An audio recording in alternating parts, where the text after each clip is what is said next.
Bem-vindos ao Advogado do Diabo, a Justiça e os Números. Eu sou o Paulo Ribeiro Pinto, editor de Economia do Jornal Negócios. O Advogado do Diabo é Luís Miguel Henrique. Olá, Miguel. Esta semana falamos sobre a justiça e olhamos para o terremoto judicial que abala a política na Madeira. Há suspeitas de corrupção na contratação pública que envolvem o presidente do Governo Regional, Miguel Albuquerque, o autarca do Funchal, que é também um dos seus homens mais próximos, Pedro Calado, e um conjunto de empresários que participou em obras públicas na região.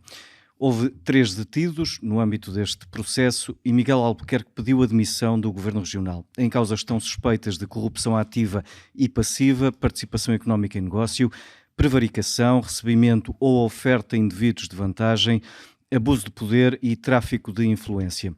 Para nos ajudar a olhar para este caso, temos connosco Vitalino Canas, advogado, professor de Direito na Faculdade de Direito da Universidade de Lisboa e ex-deputado do Partido Socialista. Muito bem-vindo, Vitalino Canas. Olhando para o que já sabemos deste caso e para os indícios que sustentam toda a parte da investigação do Ministério Público, diria que é mais um abalo na política portuguesa? Bom dia, muito obrigado. Abalo é uma palavra certa, de facto. O que está a acontecer, não apenas na Madeira, mas até mais geralmente, constitui realmente algo sem precedente na democracia portuguesa. Nós, nesta altura, temos todos os executivos, os principais executivos ao nível nacional e ao nível regional, demitidos e em gestão corrente. Portanto, isso é, obviamente, uma situação totalmente inédita e totalmente surpreendente. A questão dos indícios, enfim, eu não conheço bem o processo, a julgar pelos meios que foram envolvidos, os meios vultuosos que foram envolvidos, que aliás já suscitaram alguns comentários até de ex-procuradores-gerais da República, a julgar por esses meios envolvidos, será uma questão com indícios bastante consistentes. De outra forma, creio que um investimento feito pela Polícia Judiciária e pelas instâncias judiciárias não teria sido este. Mas queria aqui deixar uma ideia que é a seguinte. Eu acho que o crime de corrupção e os crimes de que eventualmente haverá aqui indícios são graves, mas pior corrupção ainda é a violação gravíssima de direitos fundamentais que se está a verificar com pessoas que foram presas, que estão detidas, e que não são ouvidas quando deveriam ter já sido ouvidas. Acho que isto é algo também de muito condenável e que nós deveríamos ter cuidado. Está a falar dos dias que medeiam entre a detenção e a audição dos suspeitos. Isso suspeitos. É uma coisa completamente inaceitável numa justiça que funcione adequadamente e, portanto, queria deixar aqui esta nota, sem estar, obviamente, a desvalorizar a tipificação criminal que pode estar aqui envolvida, mas há outras formas de corrupção num Estado de Direito. Não é só a corrupção que vem no Código Penal. Há também a corrupção de sistemas de forma a que eles não respeitem adequadamente os direitos das pessoas. Miguel, estão em causa suspeitas de corrupção, participação económica em negócio, prevaricação, tráfico de influências. O rol é bastante longo. Está a tornar-se, digamos, recorrente na política portuguesa este tipo de suspeitas? Como o professor Vitalino acabou de dizer, o facto de termos isso ao nível, e vamos começar pelo princípio, temos suspeitas no topo da hierarquia na Presidência da República, temos questões no Governo Nacional, Central, temos questões para resolver no Governo Regional da Madeira, por outras razões distintas, mas também os Açores. Portanto, resumindo, nós temos neste momento toda a cúpula do ponto de vista executivo, incluindo depois no regime semipresidencialista que temos a própria presença da República, altamente fragilizada.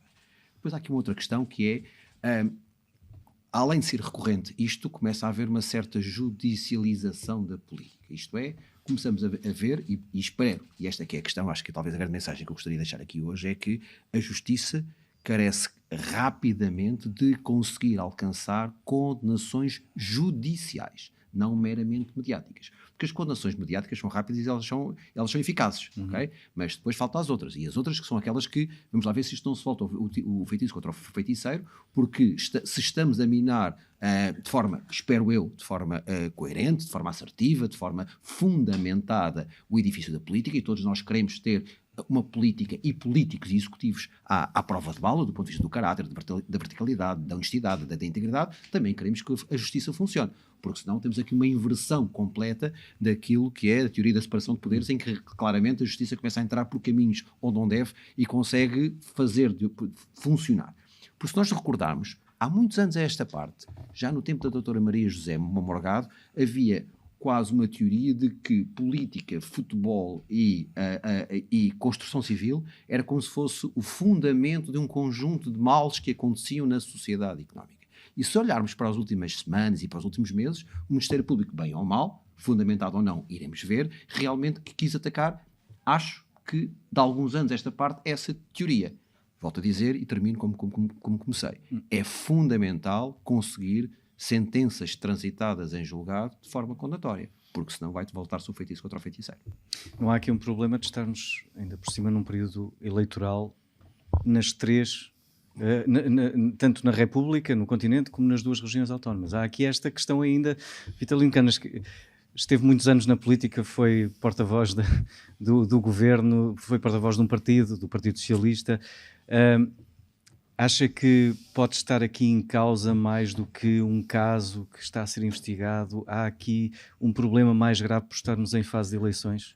Há aqui um problema mais grave por estarmos numa fase de grande perturbação política e de grande furacão político. Ou seja, acho que há muita gente a não pensar suficientemente e com o tempo necessário sobre aquilo que está a ocorrer.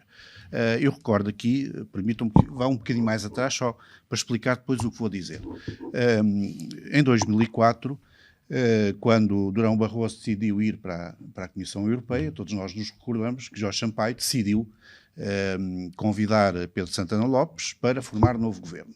Na altura, a questão criou alguma celeuma, houve até da parte do Partido Socialista grandes objeções a isso, mas na verdade Jorge Sampaio tomou a posição correta, ou seja, havia uma maioria coerente na Assembleia da República e essa maioria coerente gerava um novo governo, deveria ter sido feito um novo governo, como Jorge Sampaio fez, interpretou bem, em meu entender, a Constituição.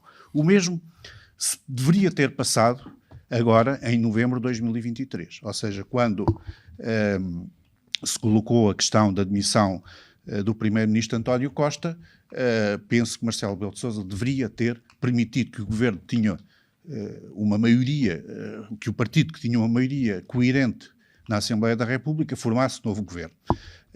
Nós estamos agora a assistir a uma ressaca de outras más decisões do passado. E se calhar vamos ter agora também dissolução, em meu entender, completamente despropositada da Assembleia Legislativa Regional da Madeira, por causa de se terem tomado decisões que, em meu entender, são decisões incoerentes do ponto de vista constitucional. Está aqui, portanto, uma agitação que requeriria talvez aqui um bocadinho de sangue frio e de começarmos a pôr a Constituição a funcionar efetivamente como é o seu espírito. Mas há de facto paralelismo, houve muitas pessoas que tentaram fazer um paralelismo até entre o próprio caso da demissão do Primeiro-Ministro em novembro e agora o caso na Madeira. Há pessoas que dizem que não faz sentido porque a gravidade do caso na Madeira é muito maior do que aquela que foi aqui no continente. Mas a gravidade dos casos deve ter uma determinada consequência de acordo e proporcionalmente a essa gravidade. Possivelmente não haveria razão suficiente para António Costa se ter demitido, acho que há razão totalmente suficiente para Miguel Albuquerque se ter agora demitido, pela evidência, pelo facto de ele, desde logo, ter sido constituído arguido. O que não aconteceu com o primeiro-ministro António Costa.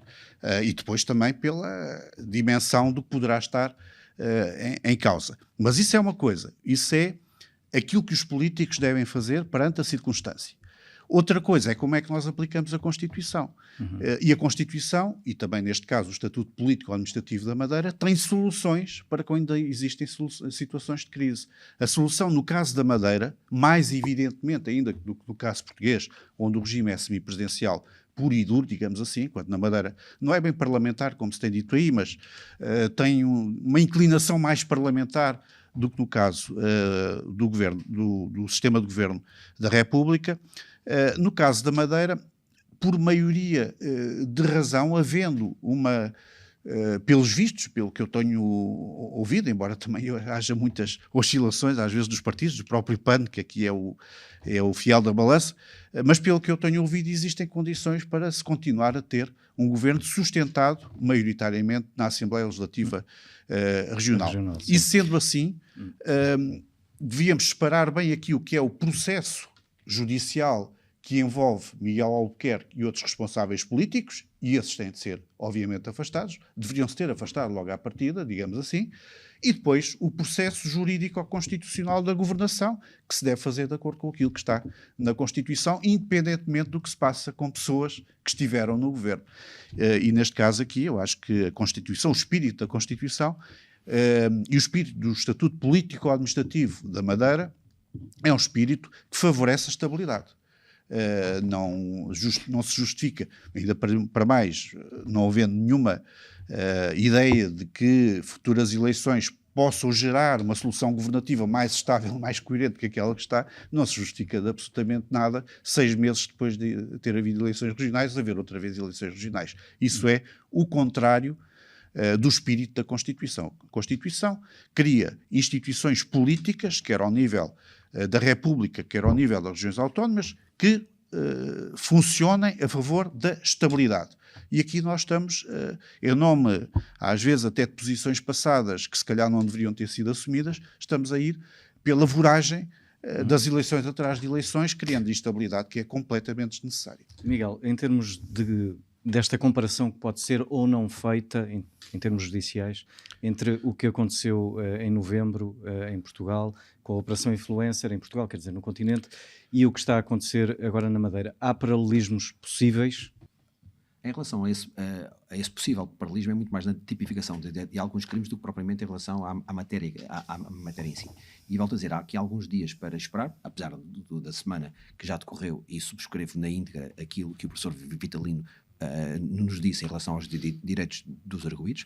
É impensável e é quase uma pressão psicológica e uma semi-torturazinha de que aguardares uma semana dentro dos calabouços para poderes chegar fragilizado no momento em que tens de fazer o depoimento. Portanto, é só preciso passar algumas horas para perceber o que é que significa passar vários dias e várias noites, sabendo eventualmente ou não, estando ou não inocente, mas há realmente direitos que acabam por ser atropelados na prática, naquilo que nunca se deveria atropelar.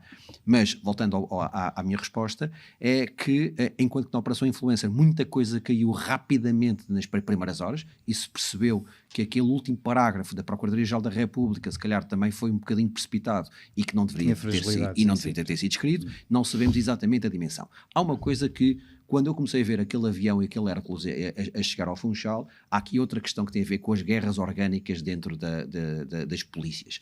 E percebeu claramente que a Polícia Judiciária, que tinha ficado fora de uma operação, quis fazer uma demonstração de força. Isto é a opinião do cidadão, não tem nada a ver com o advogado, não tem a ver com nada. Mas claramente começa a haver quase uma medição de forças e de braço de ferro. E a Polícia Judiciária, espero que claramente tenha, volto a dizer, substrato e substância suficiente para conseguir mais tarde proporcionar a prova necessária para que o Ministério Público consiga as condenações, porque os meios que foram envolvidos, sinceramente, eu já tenho mais de 50 anos e já me formei quase há 30 e não me lembro de uma coisa parecida assim, portanto, sinceramente tem que haver algo. Para lembrar quem nos ouve, na Operação Influencer foi a PSP que esteve durante a fase da... E a Polícia Judiciária ficou de fora.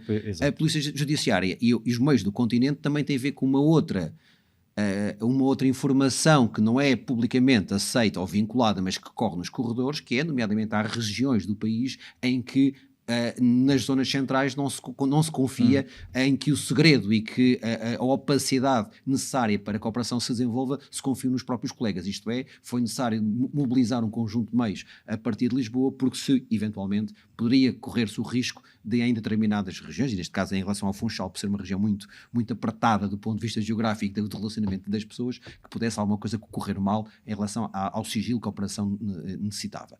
Portanto, por tudo isso, a equiparação dos processos, sinceramente, é muito mais pela flor e pela espuma do que propriamente pela essência, porque senão não se compreende o que é que foi feito nos últimos tempos pela Polícia Judiciária e pelo Ministério Público. Vamos então recentrar-nos na Operação da Madeira, que tem a ver muito com a questão da contratação pública, concursos feitos à medida. A lei já foi alterada várias vezes, já foi ajustada, já foi reajustada, afinada. Ainda não foi suficiente aqueles ajustes que foram feitos? Ainda é preciso apertar mais a malha? As causas deste tipo de criminalidade económica podem ser várias. Depende, obviamente, dos países, depende das regiões, das pessoas. Pode ter que ver com questões de natureza económica ou financeira, dificuldades das pessoas em geral, pode ter que ver com a cultura. Eu acho que no nosso país tem muito que ver com duas fatalidades, dois problemas que nós temos e que ainda não conseguimos resolver. Primeira, o excesso de burocracia. O excesso de burocracia cria necessariamente interstícios para a corrupção entrar, e também no que diz respeito a alguma legislação mais importante, como é o caso da legislação sobre a contratação pública, o excesso de complexidade. O excesso de complexidade, eu sei que no caso da contratação pública, muita dessa complexidade vem da União Europeia, porque se trata de transposição de diretivas, há muita transposição de diretivas e de regras europeias, e portanto esse excesso de complexidade não é só devido àquilo que nós decidimos aqui em Portugal, mas existe esse excesso de complexidade. E o excesso de complexidade é uma das principais maneiras de quem gera os sistemas criar o labirinto, utilizando a sua ótima expressão, de criar o labirinto necessário para que a pessoa que necessita de sair desse labirinto peça, às vezes, se calhar, uma colaboração que não deveria ter de ser solicitada se o sistema fosse um sistema claro. Portanto, eu diria que as alterações que referiu ao Código dos Contratos Públicos, em muitos casos pretendeu clarificar, em muitos casos pretendeu agilizar, simplificar, melhorar a sua aplicação, mas o que é certo é que continua a ser uma legislação excessivamente complexa e que, por ser complexa, naturalmente tem muitos alçapões, tem muitas possibilidades de alçapão, e essas possibilidades de alçapão são geradoras de injustiça e geradoras também, eventualmente, de corrupção. E estes alçapões, e há pouco, Miguel, falavas da questão geográfica até de Funchal ser uma região muito... da Madeira ser uma região muito pequena, toda a gente se conhece. É uma questão geográfica que favorece Funchal, também... Há 4 ou 5 famílias ou 4 ou 5 apelidos que controlam muita parte da influência, da economia, do poder e tudo isso. Portanto, obviamente que no Funchal, e particularmente eu trabalho lá durante algum tempo e sei exatamente como é que às vezes a proximidade com que algumas coisas acontecem, e depois tem a ver com aquilo que o professor estava a dizer. Eu acho que no caso da Madeira, e vamos falar do caso desta operação, tem muito a ver com o facto de haver sistematicamente empresas que ganham... ao ganhando concursos ganhas dinheiro, ao ganhar dinheiro ganhas volume, ao ganhar volume continuas a incrementar escala para ganhar mais e melhor.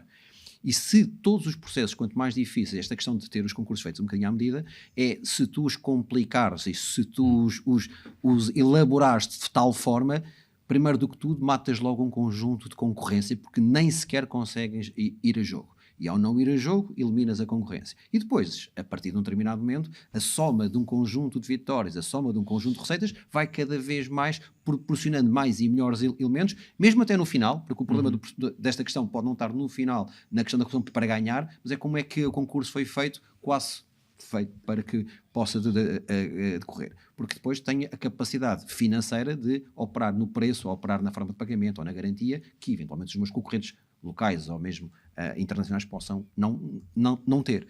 Eu acho que isto, em relação à Madeira, esta é um bocadinho a tese que eu me apercebo daquilo que eu leio, ou que consegui ler daquilo que já veio a público em relação a este processo, mas volto a dizer, e eu estou muito curioso para perceber como é que estes primeiros interrogatórios em sede, já neste momento, e acho que ao dia que estaremos a ouvir este programa, algumas coisas já irão sair, e espero que haja muito mais fundamento, por exemplo, do que houve em relação à Operação Influencer, em que nas primeiras horas as respostas mais simples fizeram cair os edifícios e as teses mais elaboradas que havia do Ministério Público.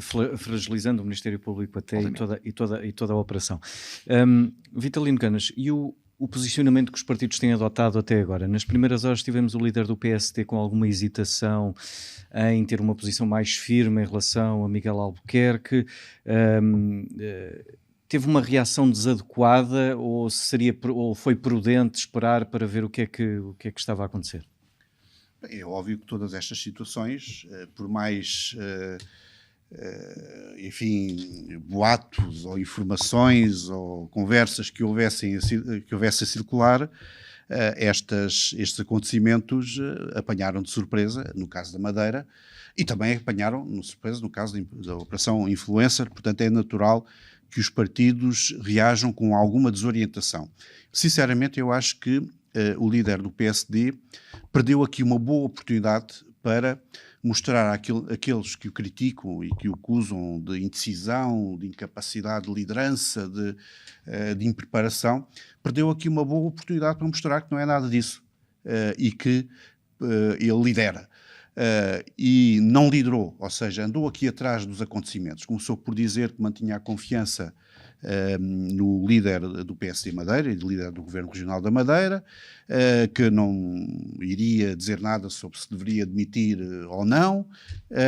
Depois, quando Miguel Albuquerque, pressionado até sobretudo pela posição do PAN, nem sequer pressionado, nem sequer se tratou de uma pressão vinda do seu próprio partido, pressionado, acabou por apresentar ou dizer que iria apresentar o seu pedido de exoneração ao representante da República, e então aí Luís Montenegro passou a dizer que achava muito bem que se demitisse e que era mesmo isso que devia fazer, mas isto é tudo o que um líder não pode fazer. Um líder tem de ter uma posição de liderante, tem de mostrar qual é que é o caminho. E aqui é claro para todos, mesmo para comentadores, muitos comentadores que eu vi até da área do PSD, da área do centro-direita, era claro para toda a gente que a situação de Miguel Albuquerque era completamente insustentável, que não era uma mera situação respeitante ao Governo Regional da Madeira, é uma situação que afeta todo o sistema político, e afeta naturalmente o PSD ao nível nacional, que está envolvido numa batalha eleitoral, e portanto Miguel, eu acho que Luís Montenegro, a única coisa que podia ter feito nessa altura e que seria compreensível é dizer: eu acho que se deve demitir. O PS também, já entre as situações, teve algumas hesitações, é verdade, nomeadamente quando foi o ex-secretário de Estado adjunto do Primeiro-Ministro, que estava envolvido numa questão na Câmara de Caminha, também demorou algum tempo a haver uma reação, mas enfim... Não é totalmente verdade, não estou a desmentir isso, estou a dizer é que os partidos às vezes nestas coisas têm de ser liderantes, e só sendo liderantes é que conseguem captar a confiança e procurar, enfim, evitar a erosão a que estamos a assistir pronunciadamente dos partidos políticos e da sua imagem. Os partidos políticos têm nestas ocasiões de mostrar capacidade de interpretar bem aquilo que é o sentimento popular e aquilo que é correto fazer. Tivemos a Operação Influencer, dia 7 de novembro, um terremoto, o Primeiro-Ministro demitiu-se. Neste caso, há ministros que já não vão concorrer às eleições. Temos o caso de Eduardo Cordeiro, temos aqui se calhar o contraponto. Os partidos afastaram das listas à Assembleia nomes com problemas junto à Justiça. Os partidos estão a temer a Justiça.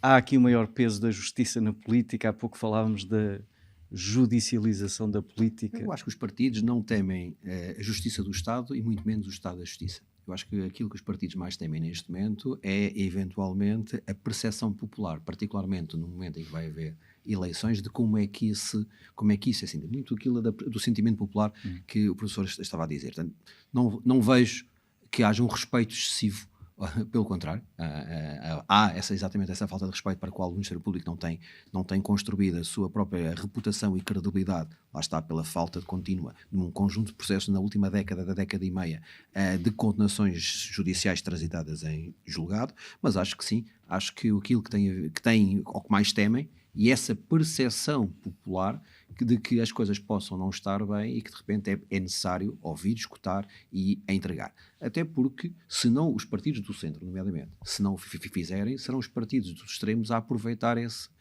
é o perigo, é o grande perigo. perigo. Este é o perigo. E aquilo que eu não gostaria, enquanto cidadão, enquanto português e leitor, que acontecesse. Portanto, o vazio dessas posições de liderança, seja do A ou do B, que não seja devidamente percepcionado, devidamente e reagido em conformidade em tempo útil, é óbvio que serão oportunidades que, nas extremos, que irão ser aproveitados para mal da sociedade portuguesa.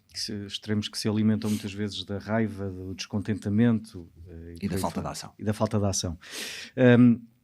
Voltando à Operação Influencer, Vitalino Canas tentou legislar o lobbying, tentou-se, aliás, legislar o lobbying em cima da dissolução da Assembleia da República. Foi uma corrida contra o tempo, uma tentativa de limpar alguma falta de histórico ou alguma falta de ação, mais uma vez, que ficou para trás por fazer? Eu acho que já houve muito tempo para podermos ter uma legislação sobre o lobbying. A legislação sobre o lobbying, enfim, não vale a pena falar aqui do caso norte-americano, que é um caso absolutamente excepcional e acho que não é por aí sequer que devemos ir, mas existe na União Europeia. A própria Comissão Europeia tem um código muito bastante regulado, é transparente e era essencial que houvesse. Eu falo aqui particularmente à vontade, porque já fui, enquanto era deputado, umas vezes acusado de ser lobista a favor deste ou daquele, e falo particularmente à vontade para dizer que é muito importante que, de facto, exista legislação sobre o lobby que defina com toda a clareza aquilo que pode ser feito e aquilo que não pode ser feito, o que é que em termos de transparência deve ser garantido, porque aquilo que é interessante, por exemplo, no caso dos Estados Unidos, mas também no caso da União Europeia, é que é feito de uma forma completamente transparente. Toda a gente sabe o que é que aquelas pessoas estão a fazer, qual é que é o interesse que estão a defender, como é que são remuneradas, em que termos é que são remuneradas, e isso era muito importante que houvesse. Porque de outra forma, o lobby haverá... Porque é que ainda não se avançou? Não sei, não lhe sei dizer, acho que isso é de facto incompreensível. Punha o dedo no ar agora. Mas é já a seguir. Acho que de facto é incompreensível, eventualmente porque o lobby mais eficaz é aquele que não é transparente, se calhar é por causa disso. Mas não queria estar aqui a fazer conjecturas e acho que, respondendo concretamente à sua pergunta, já se perdeu tempo e devia-se fazer a legislação sobre o lobby o mais rapidamente possível, mas não pressionado por uma circunstância política de momento e por uma conjuntura desfavorável. Deve ser feito, pensado com tempo. Dando seguimento ao dedo no ar do... Não, porque é o seguinte, o que é que se passa? Os eu partidos acho que não querem, e particularmente os partidos os chamados partidos da arrecadação, sentem, percebem, querem legislar sobre a matéria. Mas se agora juntares um conjunto de camadas, temos este ambiente. E dentro deste ambiente tem um conjunto de poluição do ponto de vista da comunicação, em que a informação, ou pelo menos a percepção que é sentida por parte do eleitor / telespectador é de que tudo isto é para contribuir para ainda densificar mais tudo o que é estranho, tudo o que é escuro. E é exatamente o contrário. E não é isto passa muito pela comunicação, passa muito por elucidar, porque não é em Portugal, ou não é para que as pessoas possam ganhar dinheiro com alguma coisa ilegal, é exatamente o contrário. A própria Organização para a Transparência Internacional recomenda que, nomeadamente em Portugal, as leis sobre o lobbying sejam melhor estruturadas, haja um regime claro, transparente e eficiente. Exatamente por tudo aquilo que o professor acabou de dizer. Agora, volto a dizer, tens um ambiente em que essa comunicação não passa, pelo contrário, acaba por ter um sentido inverso. Em época eleitoral, os partidos, e quando digo ninguém, são os partidos da Assembleia da República, têm medo, e a palavra não é outra, têm medo de que sejam mal interpretados, que isso seja usado contra, ainda que seja uma boa intenção, ela seja mal interpretada. E nesse momento continuamos na obscuridade que só tem prejuízo a trazer ao país, à nação, ao Estado e aos cidadãos. Uma última pergunta para os dois, e apelando a algum poder de síntese. Luís Miguel, falavas há pouco do índice de percepção da corrupção, Portugal caiu novamente, é um espelho... Temos que referir que é um índice de percepção, não é a corrupção em si, portanto é aquilo que as pessoas acham que está a acontecer. Este é o espelho do atual momento político e social? Sabes, antes de responder diretamente, a questão da percepção, há uma coisa que eu aprendi há alguns anos, porque além de ser jurista e advogado, também trabalho um bocadinho na área da comunicação. E uma das coisas que eu aprendi rapidamente é de que em comunicação, percepção é realidade. E como em comunicação, percepção é realidade, e vivemos num mundo altamente mediatizado, a percepção é a realidade que o povo sente. A percepção é a realidade que os eleitores têm. E isso é extremamente importante. Mesmo que não o seja na prática, se é essa a percepção, é assim que o povo sente, é assim que a população vive e é assim que todo um conjunto de questões estão contaminadas. Portanto, temos que fazer tudo para que a percepção mude. Começar na comunicação, mas depois também nos atos e na atitude. Claramente, nós precisamos que o momento político e social acalme, que se ganhe estabilidade e que, no fundo, a percepção da população seja diferente daquela que hoje tem, porque não é boa. Vitalino Canas. Eu concordo plenamente com o que o ilustre colega Luís Miguel Henriques acaba de dizer e apenas acrescentaria o seguinte. Estes índices sobre percepção são eles próprios às vezes um bocadinho não muito transparentes, ou seja, não se percebe bem como é que se chega, como é que se chega lá. A metodologia. Portanto, quando nós falamos de transparência e de percepções, era bom também que os índices, não estou a falar deste concretamente que está em causa, mas muitas vezes os índices não são suficientemente transparentes para nós percebermos o que é que está por trás deles e como é que se chega àqueles resultados. Portanto, mais importante que os índices é de facto aquilo que nós podemos entender que é a nossa percepção sobre os fenómenos. Eu aqui diria que, de facto, nestes últimos tempos, a circunstância de termos um ex-primeiro-ministro que está ou que vai ser julgado por um conjunto de crimes graves, ainda agora houve decisões em relação a isso que ainda agravaram aquilo que era o panorama que vinha de trás. A circunstância de termos tido agora outro primeiro-ministro que se demitiu por causa de, eventualmente, estar a ser investigado em alguns casos. Agora a admissão na Madeira, etc., com certeza que nos dá a ideia de que existe aqui algum problema e que esse problema é um problema grave.